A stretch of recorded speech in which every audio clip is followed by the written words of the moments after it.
I didn't really want to make this video, but a lot of people watch part 2 of this series and I was unsatisfied with just complaining about the current state of affairs without presenting any solutions myself. So, hopefully this satisfies the guy shitting himself in the comments about that very point. What about this video do you think would convince Republicans? You didn't give us any plans on how to change anything either. Mr. President, there are one or two points I'd like to make, if I may. Granted, I did give you the example of Clinton's nimble political maneuverings, but that's just an example of how to get things done in government. That really isn't addressing the root cause of the problem. As much as I would like the voting population to suddenly get smarter and just vote for people with more nuanced policies, I think that's a bit optimistic as a proposed solution. We learned in part 1 how the Barnum Effect works. If you didn't watch that, the short version is that people will latch on to broad sweeping statements and internalize those statements as applying to them. These are traditionally phrases about an individual. In the original study, the statements were things like, "You have a great deal of unused capacity which you have not turned to your advantage." This effect is the reason for the popularity of horoscopes. On a societal level, these statements manifest as sweeping remarks about the country, the economy, or groups of people within the society. Maybe the orange M&M is a secret sexist himself. No, I don't like that. I don't like, shut the hell up! The internet seems to select for these short sound bites. This, in turn, leads to populist politicians getting elected that have no depth of understanding of the issues, nor a way to push their agenda through a Congress full of other congressmen who are all looking to criticize the other side at every moment. To all the Bernie bros who are mad at me for daring to compare him to Trump, I'll say again that that wasn't a comparison of how their policies would play out if implemented. It was simply a comparison of rhetoric, contrasted with rhetoric of someone who actually was successful in getting their agenda passed through Congress. I'm not saying that you need to be some centrist fence-sitter to get things done. I'm saying that you need to frame whatever you want to get done in a way where the opponent won't benefit from being in opposition to the policy. If the opposing party can take a political win by fighting your agenda and locking down the government, they will. Unfortunately, the internet isn't going anywhere and neither is human nature. Although it's interesting why the political strategies being used aren't resulting in action, today we need to talk a little bit more about how you actually get things done in government, and what changes to government could be made to stop these politicians who appeal to the masses but can't legislate anything. If human nature and the media environment won't get better, then the incentives that Congress and voters are operating under need to change. But how, you might ask? Fixing this is a tricky problem. Some might call it impossible, a losing game from the start. One of the most liked comments in part 2 of this series concluded with, "You can't legislate true change." Okay, that's a simple statement that sounds plausible, but if you think about it for a second, if that were true, democracies wouldn't work at all. I can give you many examples of legislation that resulted in true change for people. The Civil Rights Act and the New Deal policies of Roosevelt come to mind. As a country, we have changed labor laws, established the best national parks in the world, and gone to the moon, all because of political action. We choose to go to the moon! And yes, I am a real mooner. You can call me a spineless NASA shill if you want. But that doesn't mean that legislating your way out of a problem is easy. The rules of this game are very constraining. For the government to get things done, it needs to satisfy several different competing interest groups. Some of you might think I'm talking about corporations and wealthy individuals, but they are a smaller part of this than you think. The first and most important group to satisfy is Congress. They are the ones actually writing the laws. If they really want something to happen, it will happen. At a basic level, that's really just explaining how representative democracy works. But who affects Congress? Well, a congressman mainly needs voters, and secondarily he needs funding, much of which will come from the voters, their party, or from special interests and corporations. So, ideally, to get something passed that will stick around, policies suggested need to satisfy all of those groups. So, what follows is our best shot at making a blueprint for how you would go about getting the system to work smoother. Think of this as a recommended software update for the government. None of these things are political policies per se, they are more political tweaks. Now, the tricky part is how do you actually present these in a way that could pass with bipartisan support? Each point has to come with a way to get at least some members of the opposition in a position where they would be heavily incentivized to vote for your changes. We will present 3 things that we think would make the most difference in mitigating people's instincts to listen to vague populist messages. These fixes could, in theory, be wrapped into either a Republican or Democratic campaign. If you don't live in America, you probably already have some of these changes implemented in your government, but if you don't, they could probably help your country as well. None of these involve economic or social overhaul. Okay, so step 1 of this blueprint is to implement some form of positive sum voting. Right now, we have a winner-take-all system where the candidate who wins the most votes in a district or state wins the entire region. Mr. Beat has a good video on this, which I will link below. But the short story is voting in this way that we do now incentivizes for 3 things. Number 1, polarize candidates. Because you can only vote for one person, there is an incentive to differentiate the parties as much as possible, as well as demonize the other side as much as possible. Number 2, simply a 2-party system. Because only the biggest group will win, this encourages all groups to coalesce into just 2 competing parties that each contain a myriad of different interest groups that need to be satisfied. Number 3, fear voting. Because of the polarization and the minimal chance of third-party victories, people are encouraged to vote for whatever frontrunner they hate the least, leading to low democratic participation and feelings of resentment towards the system. Okay, so that's what we have now. How would positive sum voting fix this? If you hear the term, it means any voting method in which you select multiple candidates. There are a few ways you can do this, the first being approval voting. In approval voting, you can check as many names on the ballot as you want. So, rather than voting for just one president, you would be selecting all the ones that you find acceptable. Then you tally up all votes for all candidates, and the candidate with the most votes wins. The more complex version of this is to actually score each candidate, let's say on a scale of 1 to 10. Then, the candidate with the highest total score wins. This is called score voting, and it's pretty much the same as approval voting, but in approval voting you only have 2 available scores to give, yes or no.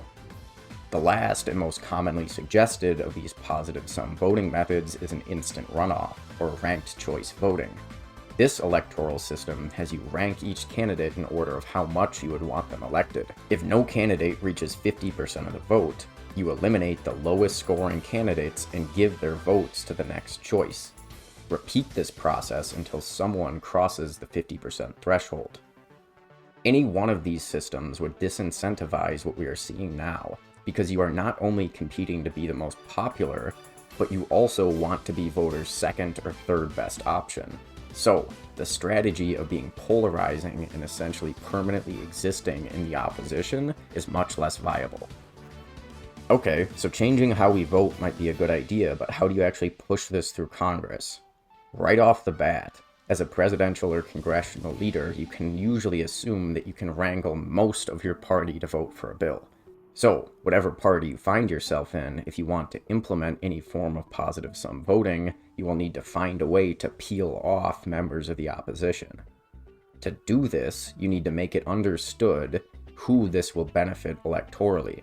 Positive sum voting disproportionately helps candidates who are near the center of the political spectrum and are willing to work with other parties. So, you need to convince some members of the other side who are closer to the center that ranked choice voting would increase their chances of getting reelected, and they would be able to take more control of the party's agenda. Peel away the less extreme portion of the other party and essentially collude to take power from the more extreme side of that party. Now, there would still be the barrier of the 2 existing major political parties not wanting to open the door to other political groups. But if this ever was to push through, you would need to convince enough individual congressmen that after the political shakeup, they would end up with more control over their existing party, Or they could become the leaders of a new party, which they could control outright. Use this strategy to rope people in from anywhere on the political spectrum. Simply dangle that carrot of being able to have their own party and be in charge in front of the naysayers. Step 2 of our blueprint is to eliminate congressional conflicts of interest. There is a very strong perception of Congress that they only do things to benefit themselves or special interest groups. Although I don't think this is entirely true, Congress clearly does things for all kinds of reasons, including trying to win votes and help their constituents. That being said, corporations and wealthy individuals being able to contribute to campaigns and gain influence over congressmen is a really bad look. Even if it doesn't drive every action in the system, at a minimum it erodes trust. The same can be said with congressmen being able to trade stocks. If you didn't know, the Nancy Pelosi stock index, which just tracks and matches her trades, outperformed every other index in the world in 2024. You can't make this shit up, folks. I won't elaborate here because stopping Congress from essentially taking bribes and insider trading is a really popular position. Saying that isn't the hard part. The hard part is obviously how do you push that through Congress? How the hell could you put something in a bill that gets Congress to agree to stop doing these things that basically only benefit them? Well, the first part is that there is a political incentive to do this because it's popular. But clearly this won't be enough, or it would have happened already. But yes, doing it would net a political win for those who vote for it. What you really need to do is package this up in a way that gives the elected officials more power while not financially kneecapping them. Allow me to explain. Part 1 of the bill would be to massively raise salaries for elected officials. The logic here is that if you're making millions of dollars a year in salary, you'll probably be a lot less likely to take bribes. Step 2 is to have the government fund political campaigns. The Citizens United ruling claims that there's no difference between a corporation and an individual. If you try to draw the line legislatively somewhere there, it will get hung up in court. So, if a company is a person, then fuck it. We will ban all individuals from funding campaigns and give every candidate the same amount of money from the government. This would come as a relief to congressmen who no longer have to court wealthy individuals, corporations, or fundraise from the masses. In theory, this would give congresspeople more power over their own agenda. And why wouldn't Congress vote to give themselves more power? Okay, so that takes care of donations, but what about stock trading? For one, you need the salary increase to offset some of these losses. The second thing you could do is give some large stake in a pension or investment program that all the congressmen would get, but they have no control over. In this scenario, Nancy Pelosi would still get rich, but she wouldn't be getting rich off corporate money, and there would not be an incentive to pass laws to just help her specific stocks. In theory, you just need to position the stock options and salary increases in a way that would help out most of the congressman's net worth, but not necessarily all of them. I'm sure you're listening to this and you don't like the idea of essentially just bribing congressmen with political campaign funding and fat stocks in order to stop them from being corrupt. But also, why would they ever vote to eliminate their conflict of interest otherwise? But I suppose you're wondering, what kind of pension system could you involve Congress in that would be equivalent to the value of trading your own stocks? That is where part 3 of our blueprint comes in. Now, a problem that almost every capitalist country is facing is the consolidation of wealth and its subsequent effects on society. To all the people saying that the leftist motto of just tax the rich is super prescriptive, please shut up. You are missing the whole point. Now, the government taxing wealthy people and funneling that money into social programs for the general public is pretty much necessary to some extent, but it doesn't fix the core problem. The United States spends a lot on social programs. It is the largest portion of the federal budget. We've been haggling over whether this is too much or too little being spent on social welfare for a long time. This point isn't meant to advocate for or against this social spending. I'm sure you already have an opinion about what programs work, which ones don't, and which ones should be added. This isn't about Social Security, Medicare, Medicaid, or food stamps. Those programs treat the symptoms of the wealth problem, but they don't address the cause. Welfare programs don't help people amass wealth. I can't use food stamps to buy a house, for instance. So, evaluate this suggestion outside of the realm of social programs. The real problem is that a lot of people don't have access to the type of wealth generation that billionaires do. The typical left-wing point of view is that the world is essentially a zero-sum game that operates like Robin Hood. No, not the stock trading app, but the story about taking from the rich and giving to the poor. I owe my life to you, my darling. However, if you want to change the direction of history, rarely does that method work. That is the extreme hard way. Capitalism has often been compared to feudalism. During the times of feudalism, the kings owned the land and the peasants worked it in exchange for protection. Now, what ended feudalism was not a peasant rebellion. Other powerful individuals with some wealth and influence eventually seized power from the kings. Wait, but if the kings owned all the land, how did these people eventually become wealthy enough to seize power? Did they just take some land and establish a rival kingdom? No, that would be impossible since the king controls everything. Instead, what needed to happen first was merchants, through trade, establish new forms of wealth generation. There wasn't much success in peasant rebellions just taking land. You needed to have a bigger group of people to have a piece of the financial pie. Not by taking the existing pie, but by baking a new one. Had to show off my flaky bottom crust. Merchants didn't always seize wealth directly, they gradually shifted economic power away from the monarchs, making the kings more dependent on them while outpacing them in terms of financial influence. At a basic level, this concept is pretty easy to understand psychologically. If I have some stuff and a mob of people comes and demands that I give them things that I believe are rightfully mine, I will fight like hell to keep what I have. That's just human nature.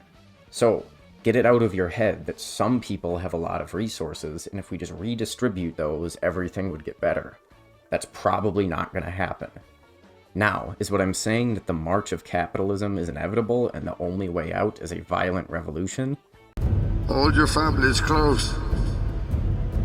And wait. Tomorrow you claim what is rightfully yours.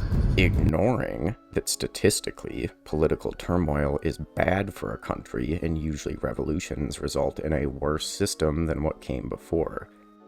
I'm not sure if most people know this, but political coups actually correlate very highly with more political coups, which generally tend to not be good for the population. Could a revolution work? Maybe, but it isn't likely to. Even Marx, if you actually read what he says, claims that you need to first develop the poor into a robust middle class via capitalism before the revolution will be immanentized. But I am not a Marxist, I really haven't read him that much. But I really do think that there is a way to change this flow of history within the context of the current political system. Historically, the easier method than taking wealth from people is dividing new wealth generation more evenly. The real thing about billionaires that piss people off is that they're operating on a completely different set of rules than the public. They have a completely different financial incentive structure as someone just operating on a salary or from an hourly wage.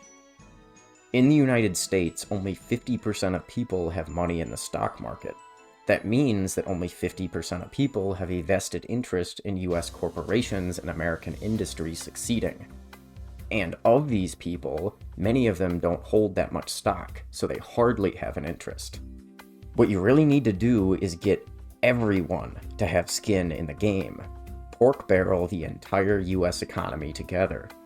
If politics is just one big racket, then get the public in on the racketeering. Do this by establishing something like a sovereign wealth fund, which invests only in American businesses or American business interests. This increases the amount of people who would have skin in the game of the US economy from 50% to near 100%. Although it wouldn't include non-US citizens living in the country, so you still have that issue of a large group of people living with few rights, no skin in the game, and no political representation. But that's neither here nor there. You have this wealth fund operate as basically a mandatory joint investment pool for all citizens. This would essentially give everyone some collective ownership of US companies. Think about this like a stock options program in a company, but we're doing it on a societal level. The reasons that we do this would be the same reasons that a company does it. It gives more people stake in what's going on, and in theory, they would work harder and be more productive. It also more closely aligned American corporate interests with American labor interests, making it easier to make policy. So, you can give Congress some shares in the sovereign wealth fund as a replacement for their banned stock trading. They might not be able to trade stocks, but the US government will do it on their behalf. You are leaving the benefit while eliminating the conflict of interest. Now, why would the existing wealthy individuals agree to share the pie more evenly? Ideally, because it's adding an entirely new source of wealth for them too. A sovereign wealth fund that invests solely in US industry would be great for the existing industrialists, as well as give new wealth being generated to everyone, not just those who can afford to buy into the stock market. Before you accuse me of either being a radical leftist or a hardcore Trumper, the idea has already been established in China, Norway, Australia, Russia, the UAE, and several US states. This isn't a right or left-wing idea. This fund could be used for any number of things. Alaska just pays the profits from the investments back to the citizens. I'll say again that a country would greatly benefit from this regardless of their level of spending on other welfare programs. If Social Security gets scrapped tomorrow, I would still advocate for this. If we gain a single-payer healthcare system for everyone tomorrow, I would still advocate for this. This isn't a short-term handout. It is mandating that the people reinvest in themselves and gain wealth over time.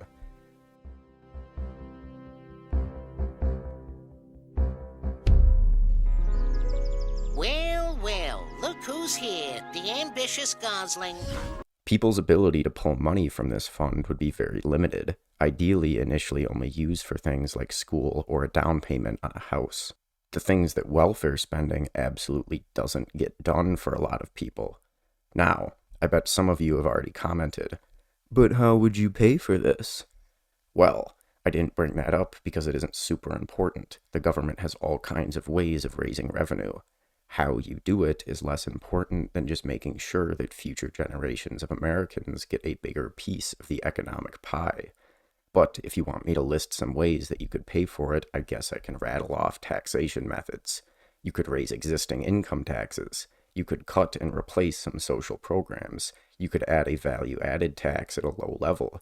You could add an asset tax on all assets, like stocks, over a certain value, and do it in the same way that we tax property.